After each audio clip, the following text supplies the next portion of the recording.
वचना दे नाल हरावांगे, तेनू वचना दे नाल हरावांगे, तेनू वचना दे नाल हरावांगे, तेनू वचना दे नाल हरावांगे। असी वधदे रवांगे, तेनू रुकना पवेगा, असी वधदे रवांगे, तेनू रुकना पवेगा। पाक वचना दे अगे तेनू झुकना पवेगा, पाक वचना दे अगे तेनू झुकना पवेगा, तेनू झुकना पवेगा, तेनू झुकना पवेगा। जदों पाक रूही अग्नि भरावांगे, तेनू वचना दे नाल हरावांगे, तेनू वचना दे नाल हरावांगे, तेनू वचना दे नाल हरावांगे, तेनू वचना दे नाल हरावांगे। हाथों को उठाओ सब जन, ऊंची आवाज में थैंक यू जीसस बोलो जरा, ऊंची आवाज में थैंक यू जीसस बोलो जरा, ऊंची आवाज में। गैर भाषाओं में प्रार्थना करेंगे अपने हाथों को उठाकर।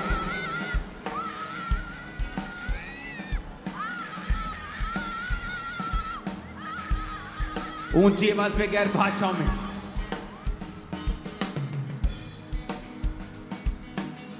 शैतान के बंधनों को तोड़ेंगे अपने परिवारों से, अपनी लाइफ से, फैमिली से, बॉडी से, ब्लड से, हड्डियों से, और वो टूटेंगे जैसे ही आप तोड़ेंगे।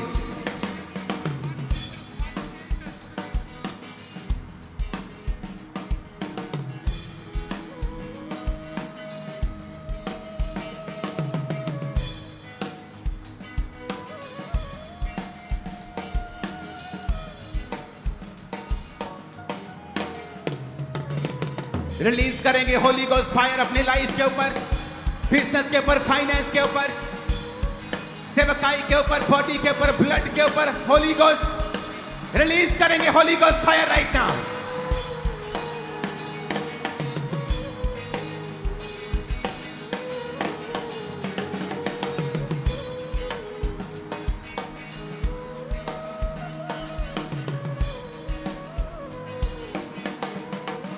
वो हेवन तुम्हारे लिए ओपन कर रहा है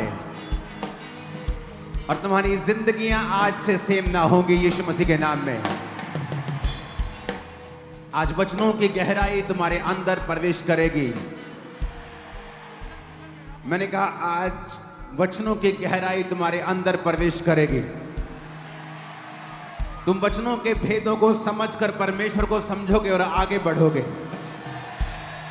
अपने दोनों हाथों को जितना ऊंचा उठा सकते हो उठाओ, क्योंकि हर वो बैड न्यूज जो आपकी लाइफ का हिस्सा बनना चाहती है आज शर्मिंदा हो परमेश्वर की प्रेजेंस में और आउट हो जाए आपकी लाइफ से। सारी बैड न्यूज जो आपकी लाइफ का हिस्सा बनना चाहती हैं, वो सारी बैड न्यूज यीशु मसीह के नाम से कैंसल हो जाए। थैंक ऑफ फायर और बोलो कैंसल हो जा। Holi Ghost, Holy Ghost, Holy ghost. याद रखो चर्च के पास एक हथियार है, वो है परमेश्वर की फायर का, वो है परमेश्वर की आग का, सामर्थ का। उसे रिलीज करो उन दुष्ट आत्माओं के ऊपर और उन न्यूज के ऊपर जो आपकी तरफ आ रही है और अच्छी नहीं। बोलो Holi Ghost fire bad news के ऊपर, वो कैंसल हो रहा, डाइवर्ट हो जाए यीशु मसीह के नाम में। मांगो यीशु के नाम में, डाइवर्ट हो जाए और कैंसल हो जाए, डाइवर्ट हो जाए और कैंसल हो जाए सारी bad news in the name of Jesus. Holy Ghost, Holy Ghost, Holy Ghost, Holy Ghost, Holy Ghost. Release करो Holy Ghost fire right now in the name of Jesus.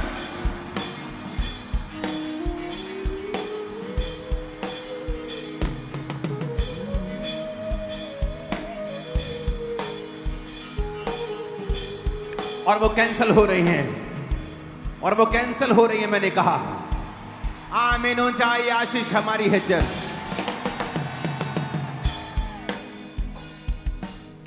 Church के पास एक सामर्थ है,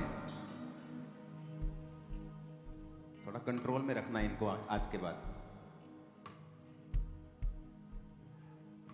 मैंने कहा चर्च के पास एक पावर है, वो पावर है डायरेक्ट परमेश्वर से बात करने की।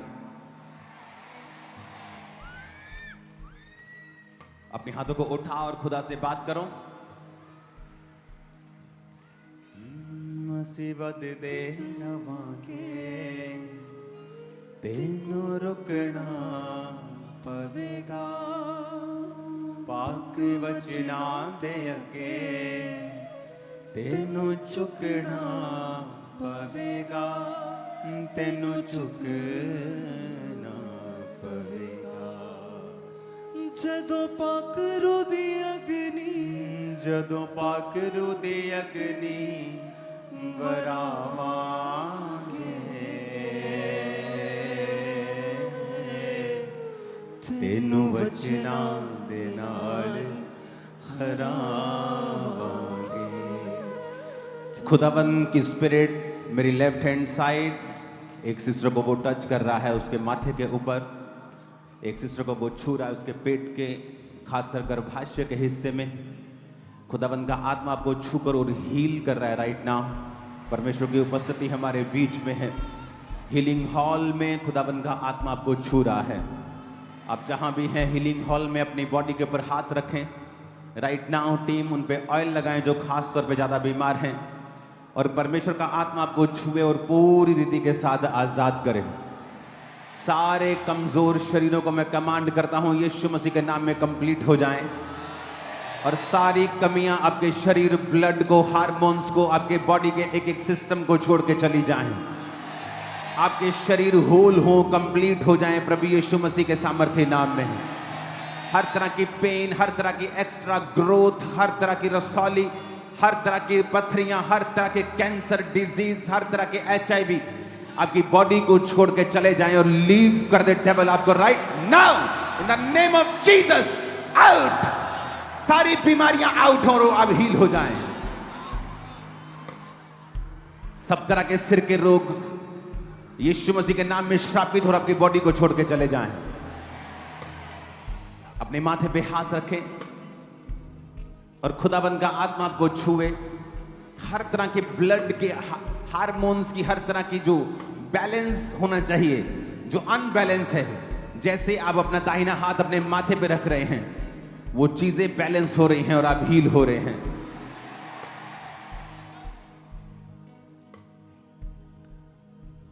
राइट नाउ हर वो चीज जो शैतानी है आपकी बॉडी को छोड़कर वो जा रही है अभी। हार्ट के रोग, लंग्स के रोग, कमजोरी के रोग, शर्मिंदगियों के रोग आपकी लाइफ में बेफल हो जाएंगे, शर्मिंदा हो जाएंगे और निकल जाएंगे। एक न्यू लाइफ, क्योंकि परमेश्वर ने आपको परखा, उसने आपको चेक किया, उसने देखा कि आप बिना आशीष के या इन परीक्षाओं में, इन दुखों में भी क्या उसके साथ वफादार हैं या नहीं, और आप उस परख में अच्छी तरह से परखे गए और आप अव्वल पाए गए हैं। अब आपकी जिंदगियां बदल जाएंगी, बेहतर के लिए बदल जाएंगी और आगे जाने के लिए बदल जाएंगी पूरी रीति के साथ। वचन कहता है यूसुफ साकलों में बांधा गया, फिर भी वो वचन के द्वारा परखा गया, लेकिन उसने यहोवा के वचन को ना छोड़ा, अपने दर्शनों को ना छोड़ा जो खुदा ने उन्हें दिए थे। मेरा परमेश्वर उन दर्शनों को जो आपको मिले थे वो उन्हें पूरा करने के लिए जा रहा है। आपके हाथ को वो बड़ा करने के लिए जा रहा है, आपके रास्तों को वो साफ करने के लिए जा रहा है। जो चीजें लोगों के लिए इम्पॉसिबल होती हैं आपके लिए बड़े आराम से पॉसिबल हो जाएंगी। चिंता मत करना, हर एक चीज के ऊपर परमेश्वर का अधिकार है। आपकी लाइफ पर आप कहां जाते और आते हैं, आप क्या सोचते हैं, क्या करते हैं, परमेश्वर उसको देखता है और आप पर अपना अधिकार रखता है। धर्मी के स्टेप्स यहोवा की ओर से होंगे।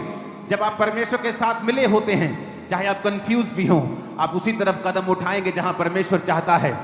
आज यीशु मसीह के नाम में मैं आपको ब्लेस करता हूं, और हर एक जन जो यहां मौजूद है, ब्रांचेस में मौजूद है, आज टीम आप पर ऑयल के साथ प्रार्थना करेगी, और आपको वो ऑयल अपने हाथों में आज लेना है, सिर पे नहीं।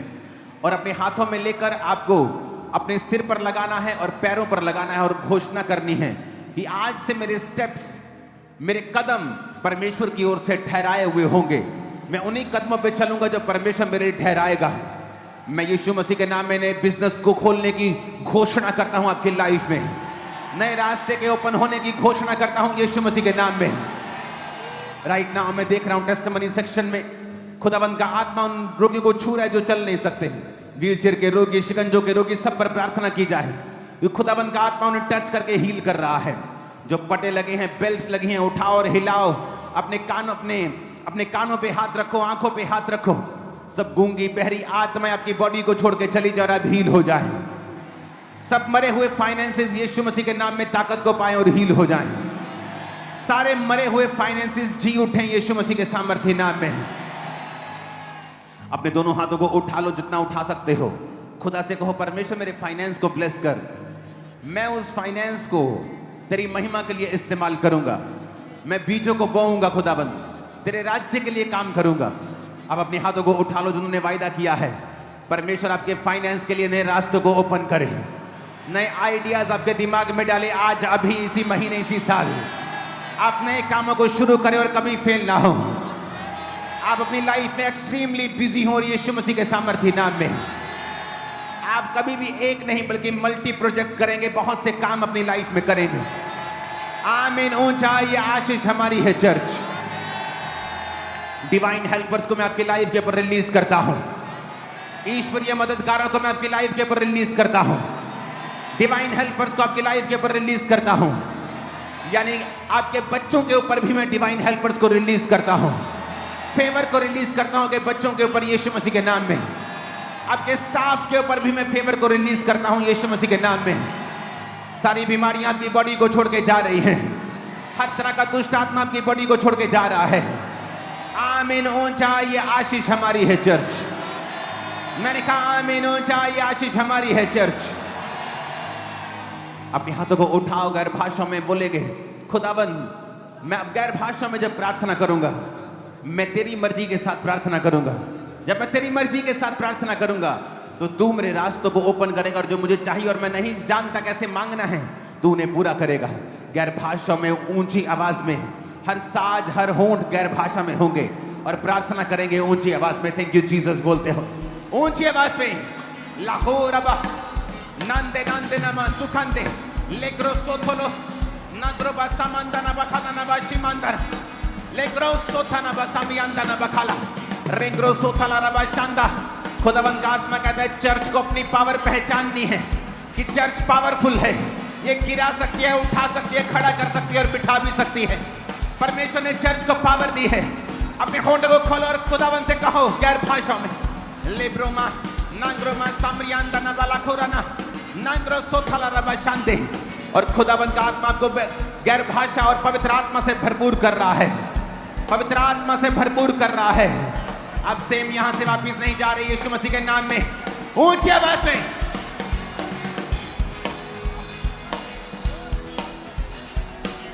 ऊंची आवाज में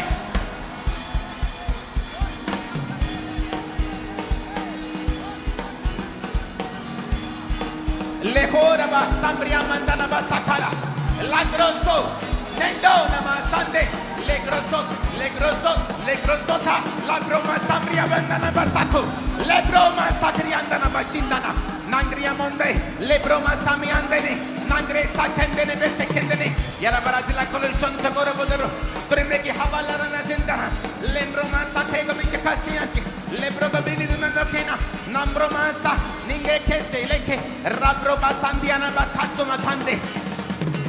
वो इम्पॉसिबल को पॉसिबल कर रहा है। खुदाबंद से बात करो, परमेश्वर को बोलो परमेश्वर तू निर्जल स्थानों के पर नदियों को बहाने वाला परमेश्वर है। मैं विश्वास करता हूं। अपने दोनों हाथों को उठाओ कि आपकी लाइफ में जहां पर निर्जल है स्थान है, मरुस्थल है, डिजर्ट है, वहां पर जैसे रेत है, खुदाबंद वहां नदियों को बहाने के लिए जा रहा है। ये प्रोफेटिक वर्ड है, ये मैं प्रार्थना नहीं कर रहा हूं। जहां कोई चांस नहीं वहां 100% चांस होगा यीशु मसीह के नाम में। आमीन। ऊंचाई आशीष हमारी है चर्च। हालेलुया। अब असली 4 साल पहले ये बहन गिर गए थे और इस बहन की राइट लेग की हड्डी 2 जगह से टूटी थी। डॉक्टर बोलते कि बिना ऑपरेशन के बिल्कुल चल नहीं पाएगी।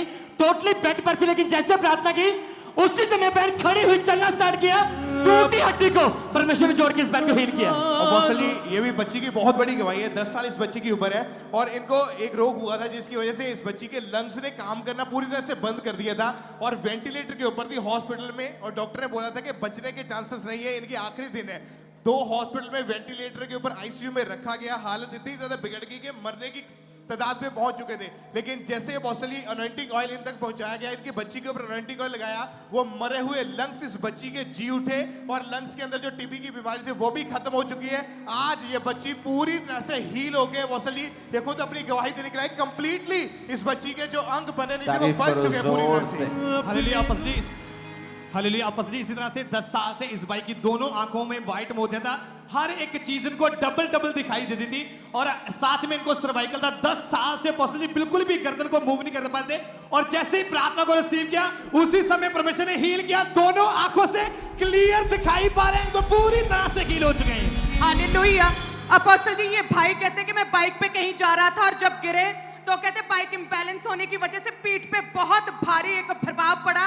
जब डॉक्टर के पास एक्सरे करवाया, डॉक्टर ने बोला कि डिस्क जो है वो अपनी जगह से हिल चुकी थी और जिसकी वजह से पेन रहती थी, झुक नहीं पाते थे, कोई काम नहीं कर पा रहे थे। और कहते हैं जैसे प्रभु के दास ने आपने प्रार्थना किया, वो सारी दर्द, वो डिस्क जो अपनी जगह से हिल चुकी थी अपनी जगह पे आई, वो दर्दें जा चुकी, झुक पा रहे, चल पा रहे।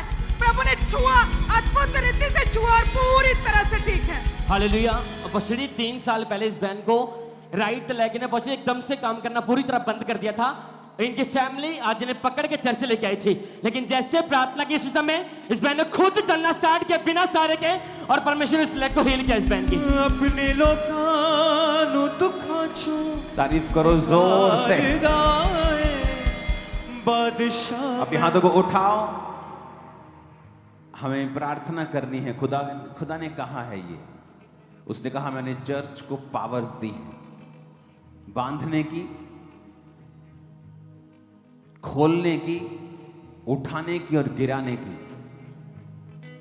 अपने घुटनों के बाहर आकर अपनी बाइबल को पहले उठाओ और कहो आज जो कुछ मैं सुनूंगा मैं फलों को लेके आऊंगा।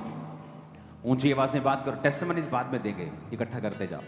उठाओ अपने हाथों को, जो कुछ आज मैं सुनूंगा मैं फलों को लेके आऊंगा। इस वचन को अंधकार की शक्तियों को मैं मौका नहीं दूंगा कि वो चुराएं, क्योंकि मैं पूरा मन लगाकर इन्हें सुनूंगा और इनको मानूंगा। उठाकर अपने हाथों को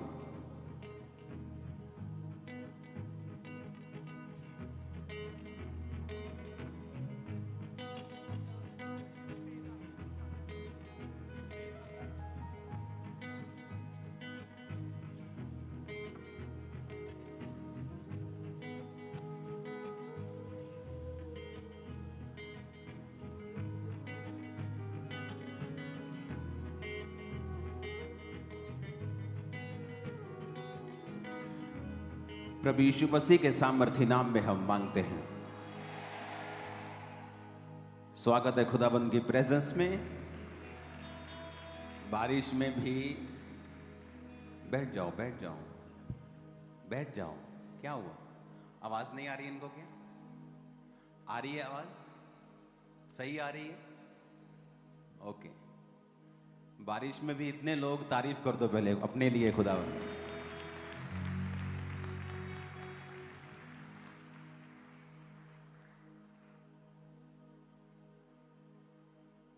अच्छा होगा अगर चर्च अपनी पावर को पहचान जाए। अपने पड़ोसी को बोलो, अपने अधिकारों को पहचान जाए। अच्छा होगा।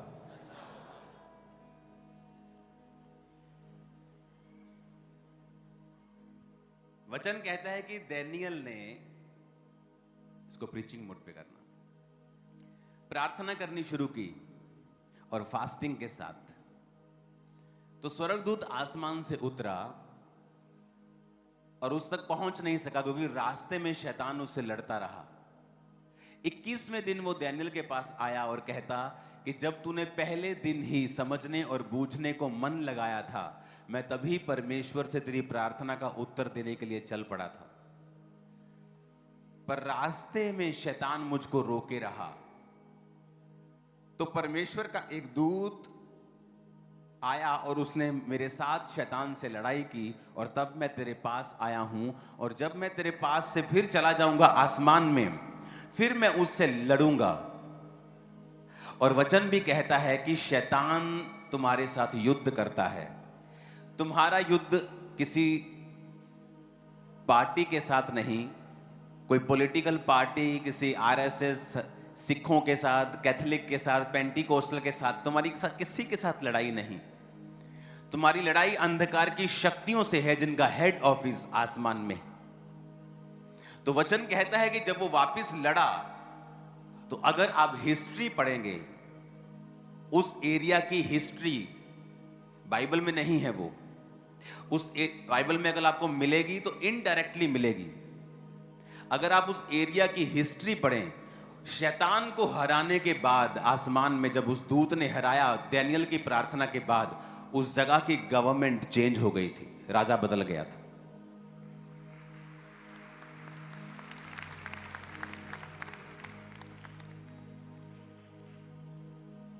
तो बहुत से मैसेजेस हैं जो आज मैं आपको परमेश्वर के दूंगा, तो मैं ये चाहता हूं आप बड़े ध्यान से उन्हें सुने। एक वीडियो प्रोफेटिक हम पहले देखेंगे जो परमेश्वर ने कहा था मुझसे पूरा होते हुए, हम उसे देखेंगे अपनी स्क्रीन के ऊपर। परमेश्वर अपने सच्चे दासों पर अपनी आने वाली बातों को प्रकट करता है, ताकि वह जो करने जा रहा है उसे सुनकर लोग सचेत हो सके और उसकी इच्छा के अनुसार चल सके। सालों से परमेश्वर के अभिषिक्त दास अपोस्टल अंकुर यूसुफ रोला जी बताते आ रहे हैं कि इकोनॉमी पे डिप्रेशन आएगा। तो आइए सुनते हैं इन भविष्यवाणी के शब्दों को।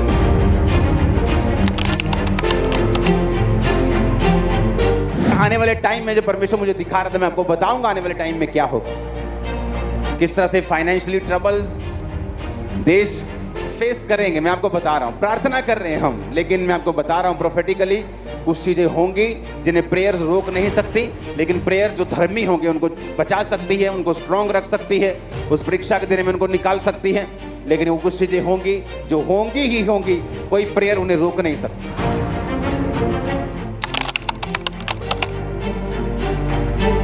आने वाले समय में एकदम से इकोनॉमिक प्रेशर देशों के ऊपर पड़ेगा, एकदम से, लाइक सडनली, जस्ट सडनली 3-4 महीने में पूरी देश की परिस्थितियां चेंज हो जाएंगी। ऐसा होगा। प्रेयर्स आपको बचाएंगी, प्रेयर्स मुझे बचाएंगी, लेकिन इसे होने से प्रेयर रोक नहीं सकती। ये परमेश्वर की ओर से निर्धारित हो चुका है।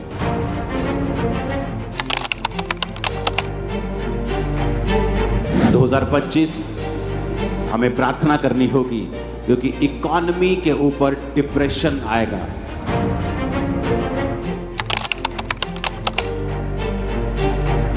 आप जो आने वाले समय का इकोनॉमिक ऑपरेशन है, डिप्रेशन है, आप इसे खत्म नहीं कर सकते। डिले कर लेंगे या खुद बच जाएंगे। और आपको मालूम होगा कि हमें चर्च में पहले से बताया जाता है, परमेश्वर की आत्मा पहले से हमसे बात करती है, हमें क्या करना है फ्यूचर के लिए, हमें क्या करना है आने वाले समय के लिए। और आज परमेश्वर के दास के द्वारा बोले गए उन वर्ड्स को हम पूरा होते हुए देख रहे हैं। फरवरी में 17 में से 15 दिन बाजार गिरा है। इस महीने केवल 3 दिन कारोबार बचे हैं। अगर इन 3 दिनों में भी निफ्टी में गिरावट जारी रही तो 34 साल में तीसरी बार ऐसा होगा। जो विदेशी निवेशक है उनका भारत से भरोसा घट गया है। वे हर महीने कई हजार करोड़ रुपया भारत के बाजार से निकाल रहे हैं और शेयर बाजार गिरता जा रहा है। सरकार के दावों से अलग बाजार अलग अलग सच्चाइयां हर दिन बता रहा है। अगर निफ्टी एक और महीना गिर गया तो 28 साल में पहली बार होगा जब निफ्टी लगातार 5 महीने तक गिरता रहेगा। ऐसा मार्केट के 34 साल के इतिहास में सिर्फ 2 बार हुआ है। घरेलू शेयर मार्केट में किस स्तर की गिरावट आ रही है, इसका अंदाजा आप ऐसे लगा सकते हैं कि सिर्फ फरवरी भर में अभी तक शुरुआत से अब तक सेंसेक्स करीबन 2500 अंक टूट चुका है। वहीं सेंसेक्स अपने ऑल टाइम हाई से 10,500 अंक से भी ज्यादा नीचे पहुंच चुका है। 27 सितंबर को सेंसेक्स ने 85,978 अंक का ऐतिहासिक स्तर छुआ था। पिछले 28 सालों में जो नहीं हुआ वो शेयर बाजार में इस वक्त हो रहा है। लाखों लोगों के करोड़ों रुपए डूब चुके हैं और जो अभी भी मार्केट में होल्डिंग पोजीशन पर हैं उनकी सांसें अटकी हुई हैं कि भैया अब आगे होगा क्या। और ये आपको बता दिया गया था, और अब से नहीं, सिर्फ फरवरी से 31 से नहीं। अगर आप पिछले साल देखेंगे, पिछले साल के उस मोड़ पे मैंने ये बताया था जब हर शेयर मार्केट एवरीथिंग टॉप के ऊपर था। मैंने कहा था नहीं, ऐसा नहीं होगा। इसमें कोई सरकार की नाकामी की मैं बात नहीं कर रहा हूं, मैं आपको वो बता रहा हूं जो परमेश्वर मुझे दिखाता है आप लोगों के लिए कि आने वाला समय किस तरह का होगा। आप बड़े हैरान होंगे, अब आने वाले दिनों में एक प्रार्थना उपवास करने के लिए परमेश्वर ने मुझसे कहा है। हम 40 फास्ट रखेंगे पूरी चर्च, और उन चीजों के लिए प्रार्थना करेंगे, उन देशों के लिए भी प्रार्थना करेंगे जहां पर गिराव आना चाहिए। जो लोग मसीह के खिलाफ हैं उन्हें उन जगहों से परमेश्वर हटाए। उन 40 फास्टिंग में और भी ऐसी चीजें हम प्रार्थना करेंगे। नॉर्थ कोरिया के लिए प्रार्थना करेंगे, और जो रिजल्ट फ्यूचर में परमेश्वर हमें देगा, आप शॉक्ड हो जाएंगे जो होने वाला है अभी आने वाले दिनों में। अभी गैर भाषा में प्रार्थना करते वक्त भी परमेश्वर का आत्मा यही बात कह रहा था कि चर्च अपने अधिकारों को पहचाने और वो प्रार्थना करना सीखे। क्योंकि मोस्टली चर्च में अगर हम देखें क्या वचन प्रचार हम करते हैं कि हमें परमेश्वर से किस तरह से मांगना है, हमें परमेश्वर से किस तरह से लेना है, मांगो तो दिया जाएगा। ये एक फर्स्ट टर्म के बच्चों के एग्जाम की तरह है। फर्स्ट टर्म जैसे नर्सरी, वो LKG UKG के बच्चों को हम सिखाते हैं। ये वो वचन नहीं है कि परमेश्वर आपको जो सिद्ध करने के लिए देता है। अगर आप इन बातों को समझ रहे हैं तो आपको समझ आएगा कि हमें मार्च महीने में तैयार रहना है। हालेलुया। मार्च महीने में बड़ी मीटिंग्स होंगी।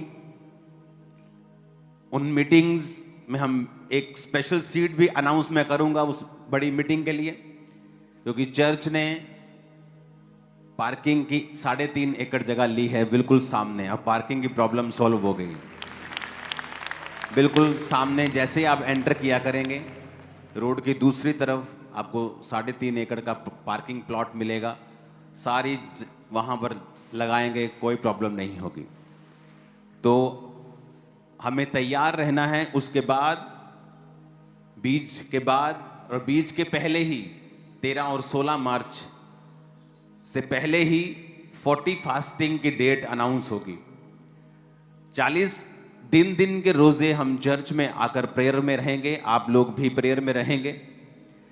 प्रेयर पॉइंट्स मैं यहां पर नहीं बताऊंगा, वो जब आप जो लोग वहां पे होंगे उन्हीं के साथ मिलकर उन प्रार्थना पॉइंट्स के साथ हम प्रार्थना करेंगे। मैं आपको बता रहा हूं कुछ ऐसा हो रहा है जो किसी ने सोचा नहीं।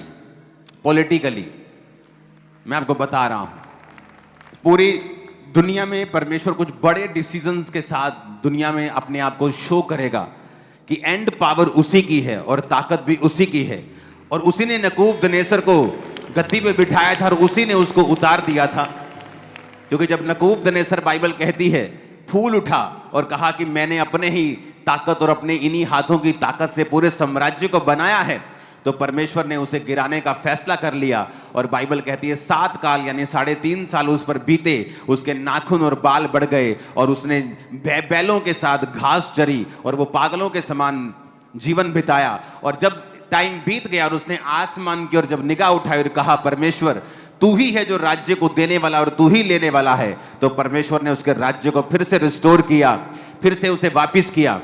अब समय आ चुका है, हम प्रार्थना करेंगे पूरी चर्च के साथ मिलके, फास्टिंग के साथ, क्योंकि ये बड़ा इंपॉर्टेंट लेसन है। मोस्टली लोग क्या सोचते हैं, जो लोग आज अपनी प्रॉब्लम के लिए आए हैं, उनकी लाइफ में उनको हीलिंग चाहिए, उनके फादर उनको ट्रबल दे रहे हैं, फैमिली सेटल्ड नहीं है, फाइनेंस सेटल नहीं, उन्हें लगता है कि ये चीजें तो उन लोगों के लिए हैं जो लोग अभी पूरी तरह से टेस्टिमोनीज लेके बैठे हैं, जिनका फाइनेंस सेट है, जो बीमार नहीं है, जो सब कुछ ठीक ठाक हो चुका है, वो लोग इस चीज को रखेंगे। हम तो बस ले हैंड करवाने के लिए आएंगे और प्रार्थना करेंगे।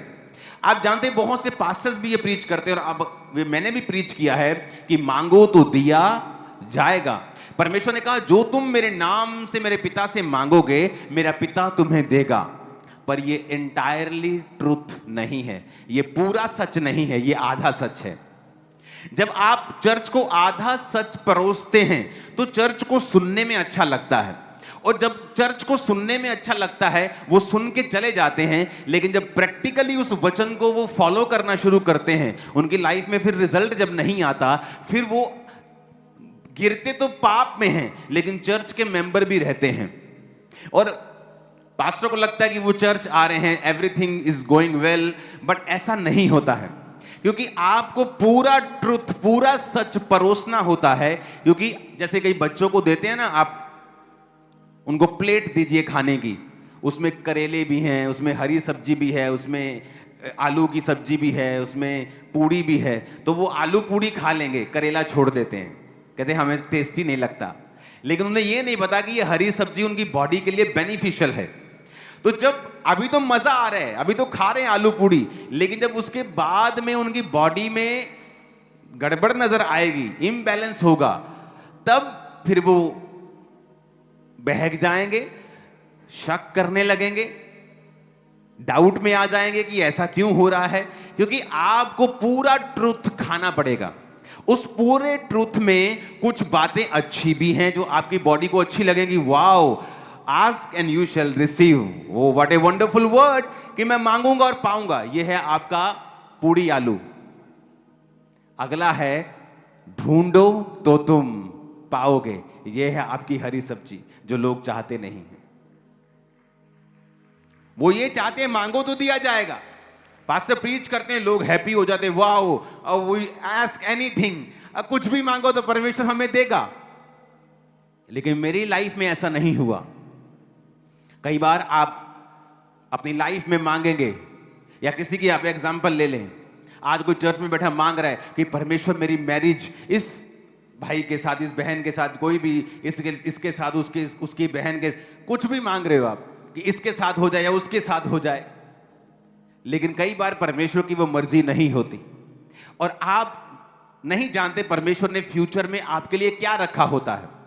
तो आप अगर पहले वचन में ही अड़े हुए हैं कि मांगो तो दिया जाएगा, तो आप जब परमेश्वर उस चीज को आपकी लाइफ में नहीं करेगा तो आप कहेंगे नहीं, ये वचन पूरा नहीं हुआ। क्योंकि इब्रानिया 11 उसकी 6 आयत में लिखा है, विश्वास बिना उससे प्रसन्न करना अनहोना है, क्योंकि प्रभु के पास आने वालों को विश्वास करना चाहिए कि वो है और वह अपने खोजने वालों को प्रतिफल देता है। Ask and you shall receive and seek, ढूंढो तो तुम। अब सेकंड पार्ट क्या होता है कि आपको परमेश्वर को ढूंढना होता है। अब अगर आप एक प्रार्थना कर रहे हैं कि परमेश्वर मेरी लाइफ में मुझे यह चीज चाहिए, परमेश्वर कहता है साथ साथ आपको मुझे ढूंढना भी पड़ेगा, क्योंकि परमेश्वर अपने खोजने वालों को प्रतिफल देता है। प्रतिफल का मतलब यह होता है कि जो आप मांग रहे हैं, हो सकता है कि वो डायरेक्ट चीज आपको ना मिले, लेकिन जो आपने मेहनत की है, जो आपने प्रार्थनाएं की हैं और प्रभु को खोजा है, उसकी वजह से शायद जो आपने मांगा था उससे भी 10 टाइम 100 टाइम बेटर चीज, अच्छी चीज आपकी लाइफ में परमेश्वर देगा और अपने वचन को वो पूरा करेगा। पर आज कलीसिया जो है वो वचन को पूरा सुनना नहीं चाहती, वो अपनी कानों की खुजलियां मिटाना चाहती है। उसे अच्छा लगना चाहिए, उसे और कुछ नहीं चाहिए। अगर उसे अच्छा लग रहा है तो वो वचन ठीक है। आज ये बात समझनी पड़ेगी, एक तरफ से मुझे मांगना होगा क्योंकि मेरा पिता मांगने से पहले जानता है मुझे किन चीजों की आवश्यकता है, लेकिन देता नहीं, देता तब है जब मैं मांगता हूं। तो एक तरफ से मुझे मांगना है जो भी मैं चाहता हूं, दूसरी तरफ से मुझे खोजना है। किसको? परमेश्वर को। कैसे खोजते हो आप उसको? एम्प्लीफाइड बाइबल में इब्रानिया 11 उसकी 6 आयत को हम पढ़ेंगे। मैं नीचे से उसको पढ़ूंगा। He is rewarder of those who earnestly and diligently seek him out. कहता वो रिवॉर्डर है उनका जो अर्नेस्टली, अर्नेस्टली का मतलब फोटो में देखेंगे, उसका मतलब है, पंजाबी में लिखा है दिलों, दिल से। अपने पड़ोसी को बोलो, दिल से। एम्पलीफाइड बाइबल में लिखा है, जेड़े दिल तो रब नूं लभदे ने। कहां से? दिलों। एंड डिलीजेंटली, कहता लगन से। डिलीजेंटली का मतलब है लगन नाल ते मेहनत नाल। कहता जेड़े परमेश्वर नूं लभणगे दिलों, लगन दे नाल ते मेहनत दे नाल। कई बार जो आप मांग रहे हैं परमेश्वर आपको नहीं देता, क्योंकि वो चाहता है बेटा अब तू दूसरा स्टेप लेगा। क्या? तो मुझे ढूंढेगा। मैंने 2004 और 5 में अगर जो मैंने मांगा था मुझे मिल गया होता, आज मैं आपके सामने कभी बैठा नहीं होता। शायद सेवा कर रहा होता, लेकिन इस लेवल पे कभी नहीं होता, क्योंकि ये चॉइस होती है। जब मुझे जो मैंने मांगा मुझे नहीं मिला, मैंने प्रभु को खोजना शुरू किया। कैसे? मेहनत से। क्या मेहनत की? फास्टिंग, 40 रोजे 5 बजे तक, एक बार खत्म, 2 दिन के बाद ही दूसरे 40 रोजे खत्म, तीसरे 40 रोजे खत्म, चौथे 40, 5वें 40। फास्टिंग मशीन बन चुके थे हम लोग। और साथ साथ में 40 रोजों के बीच बीच में 3-3 दिन रात के रोजे, क्योंकि परमेश्वर को ढूंढना है लगन से, मेहनत से और दिलों। बोलो दिलों। वो कैसे? मैं जा रहा हूं गाड़ी में, अपनी गाड़ी में जा रहा हूं और गाने बज रहे हैं फिल्म के, और मैं सोच रहा हूं कि क्या परमेश्वर चाहता है कि मैं ये सुनूं? हर बॉलीवुड का गाना शैतानी नहीं है, मैं आपको बता रहा हूं। वर्ड्स पे डिपेंड करता है कि वो कैसा है। कई बॉलीवुड के मशहूर सॉन्ग्स हैं जो क्रिश्चियनिटी में जीसस के लिए लिखे गए हैं और पवित्र आत्मा से भरे लोगों ने उन्हें लिखा है, लेकिन जब वो गाते हैं तो ऐसा लगता है कि वो अपनी बीवी को या अपने हस्बैंड को बोल रहा है, बोल रही है। हालेलुया। लेकिन जो मैं सुन रहा था वो अलग किस्म के थे, तो मैंने कहा नहीं, परमेश्वर तो नहीं चाहता होगा, बंद कर दो। क्या परमेश्वर चाहता है कि मैं ये करूं? क्योंकि अगर आप परमेश्वर को खोज रहे हैं तो आप दिल से चलेंगे। आपको जब आदमी दिल से चलता है, उसे पता होता है कि परमेश्वर नहीं चाहता मैं इस रिलेशनशिप में रहूं। वो चाहता है कि मेरा प्यार सिर्फ परमेश्वर हो। जब तक आपकी शादी नहीं होती आप सिर्फ परमेश्वर के हैं।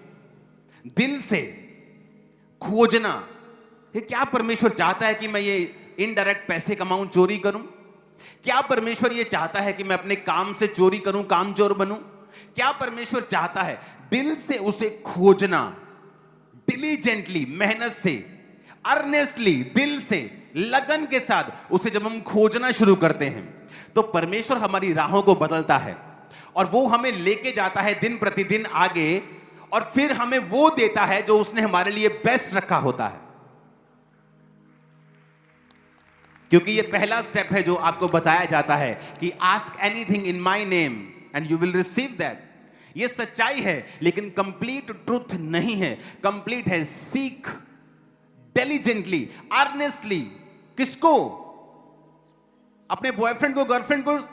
नो, कहता गॉड को।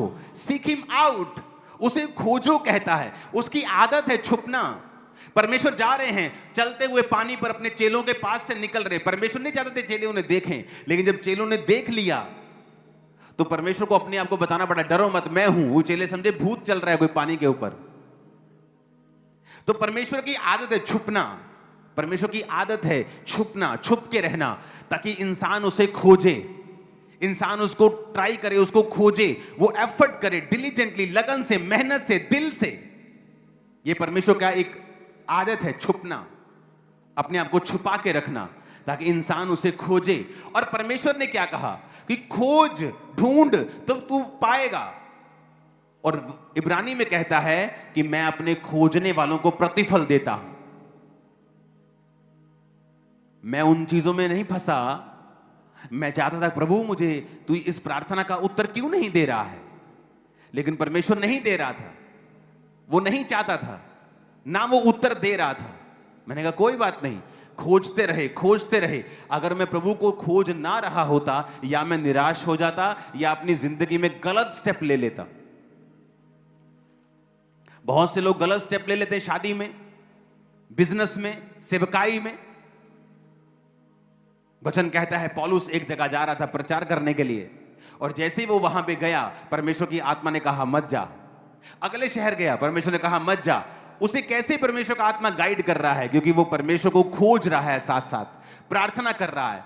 उसके वचन में पढ़ के देखो, कहता मैं अपने शरीर को मारता कूटता और वश में लेके आता हूं कि जो मैं प्रचार कर रहा हूं उसके विषय में मैं निकम्मा ना ठहरूं। अपने बेटे स्पिरिचुअल सन तीमुथियुस को बता रहा है अपने कैरेक्टर में स्ट्रांग रहना है। जब भी वो पत्रियां लिख रहा है, मोस्टली वो आपके चरित्र और परमेश्वर के साथ आपका संबंध स्ट्रांग हो, इसके विषय में बात कर रहा है। हालेलुया। और कहता नॉक, खटखटाओ तो तुम्हारे लिए खोला जाएगा। खटखटाने का मतलब है नेवर गिव अप। कभी गिव अप मत करो परमेश्वर पर, कभी गिव अप मत करो। अगर उसने अलीशिबा को बूढ़ा कर दिया और बेबी नहीं दिया, लेकिन जब दिया तो वो जीसस का भी गुरु था, बैप्टिज्म दिया जीसस को। और जीसस ने कहा मुझे बपतिस्मा लेना है। यूहन्ना कहता नहीं गुरु, तू मेरा गुरु बन, तू मुझे दे। जीसस ने कहा मैं धार्मिकता को पूरा करूंगा और मैं भी किसी के नीचे रहूंगा।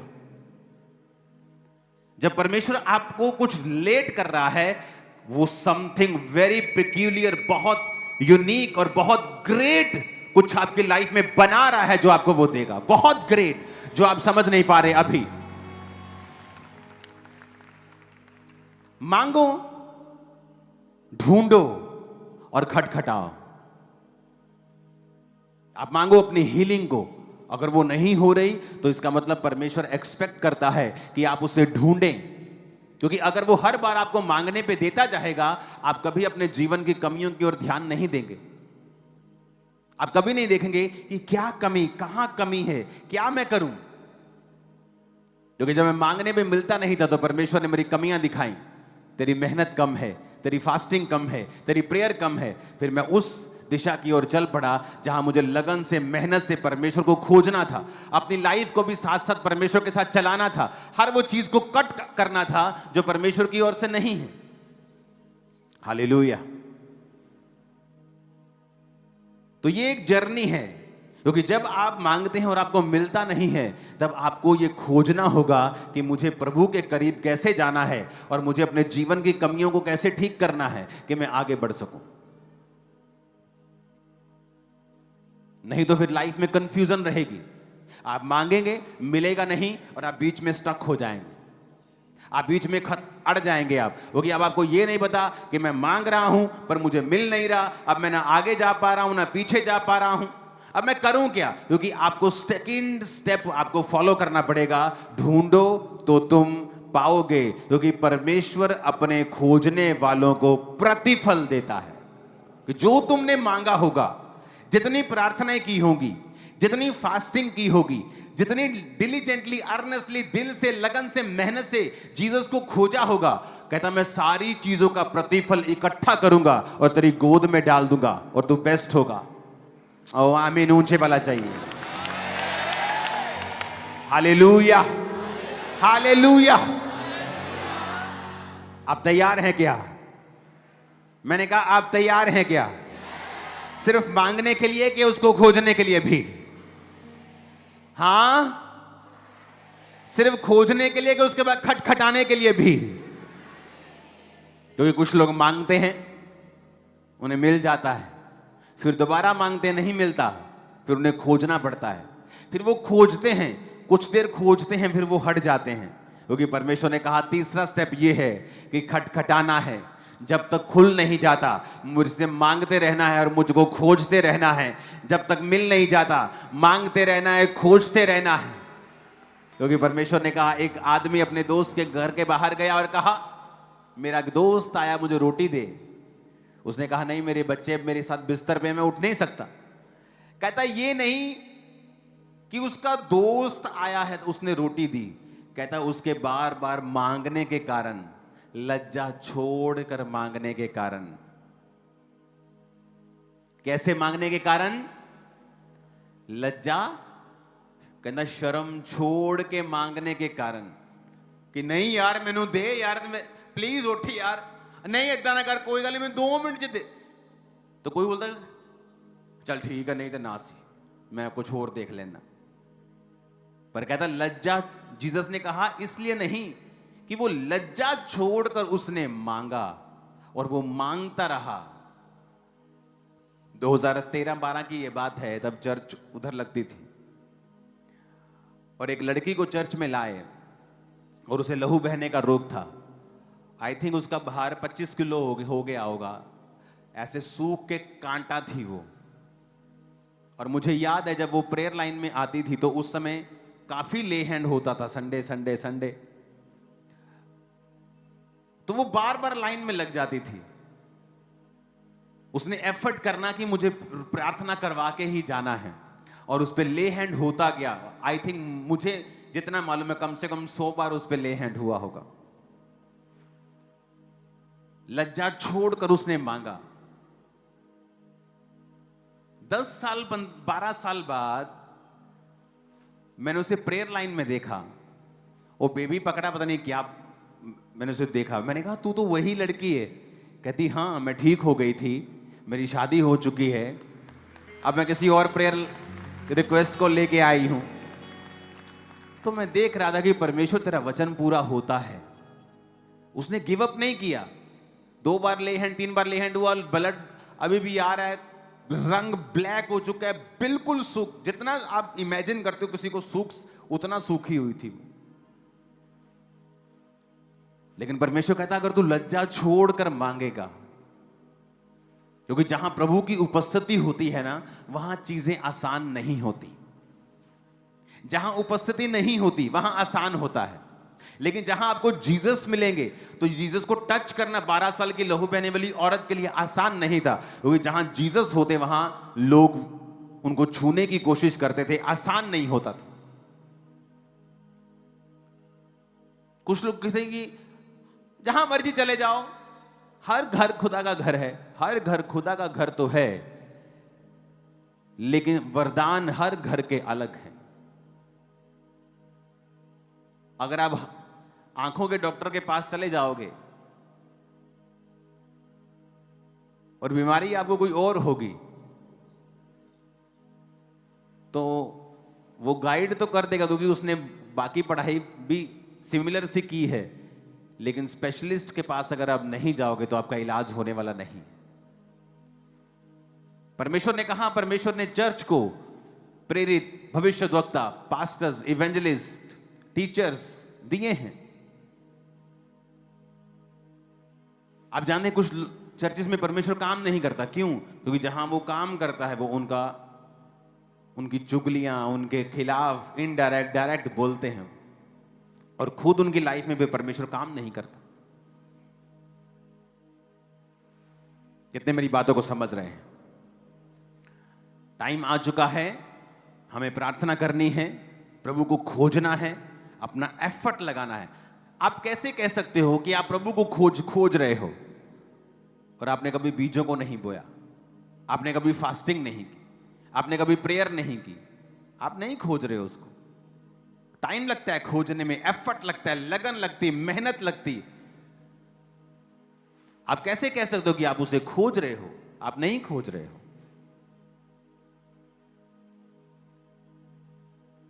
आई थिंक ये पहला बारिश का सीजन है जब चर्च अंदर है, टेंट नहीं है। हालेलुया, आराम से बैठे हैं, कोई टेंशन नहीं है। हालेलुया। बनाने को कब कट कुछ डाल देते, लेकिन जब कुछ बड़ा करना होता है तो टाइम लगता है। अब ये टेंट, ये शेड इतना बड़ा है और इधर को और इधर को और इधर को फैल रहा है, यहां लाखों लोग बैठ सकते हैं संडे। तो जब बड़ा करना होता है आपको परमेश्वर एक अलग तरीके से लेके जाता है, वो आपको अलग रीति के साथ गाइड करता है। तब लोगों को मुश्किल लगती है, लेकिन इसलिए मैं कहता हूं अगुओं पर भरोसा रखना सीखो, क्योंकि जिस जगह फिर आप पहुंचोगे वो बेस्ट होगा। आमीन। इन 40 रोजों में हम प्रार्थना करेंगे इकोनॉमी के लिए भी, और मेरा बिलीव है ये ऊपर आएगी, हमारा देश ब्लेस होगा और बढ़ेगा। क्योंकि आप नहीं जानते, मैं आपको फिर कह रहा हूं, आपको शायद ये समझ नहीं है, आप नहीं जानते आपकी प्रेयर में कितनी पावर है। आप नहीं जानते, अभी नहीं जानते आप। हालेलुया। लेकिन आपको जल्दी मालूम हो जाएगा। अपने हाथों को उठाओ, अपने पड़ोसी को पहले बात करो, बोलो मांगना है। अच्छी तरह से पड़ोसी जगा दो जरा, बोलो मांगना है और प्रभु को ढूंढना है, और लगातार ढूंढना है, खटखटाना है। तू मांगेगा, ढूंढेगा, लगातार खटखटाएगा तो परमेश्वर तुझे प्रतिफल देगा, तेरी प्रार्थना का उत्तर आएगा। आमीन, आमीन। आप तैयार हैं खुदा को ढूंढने के लिए? अपने हाथों को उठाओ, थैंक यू जीसस बोलो। ले हैंड की कुर्सी लेके आओ।